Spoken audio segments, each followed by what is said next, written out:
টেবিলের উপর বসে বসে ভাবতেছিলাম ক্ষুধা লাগছে, কি খাওয়া যায়। लेकिन एक सेकंड টেবিলের উপর বাটি ছিল, ভাবছিলাম খাবার আছে। বাটি খুললাম, বাটির ভিতরে আরেকটা বাটি, আরো একটা বাটি। oh my god খুলে নিলাম, কিছু পেলাম না, রেখে দিলাম। ভাবতেছি কি খাওয়া যায়, ক্ষুধা লাগছে। গ্লাস নিলাম, পানি ঢাললাম, না খেয়ে ফেলে দিলাম। এটা কি করলাম? मतलब वो अलग ही लेवल का बंदा था। যাক, ভালো লাগতেছিল না, উঠে গেলাম। ভাবছি শুয়ে থাকি, গরম লাগতেছে, ফ্যান অফ করে দিলাম।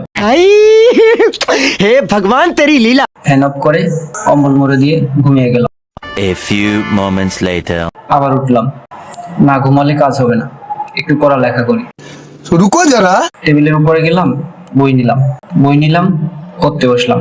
পড়তেছিলাম, ভবিষ্যতের কথা চিন্তা হলো। ভাবতেছিলাম বসে বসে, কারেন্ট চলে গেল। ভবিষ্যৎ দেখতে পেলাম। বাইরে গেলাম, দোকান দেখলাম। দোকান থেকে রুটি নিলাম, রুটি নিয়ে বাসায় চলে আসলাম। अच्छा ठीक है। বসে বসে রুটি খাচ্ছিলাম, হঠাৎ বউয়ের কথা মনে পড়লো। রুটি খেয়ে কি হবে, আমি তো বিয়েই করিনি। রুটি রেখে দিলাম।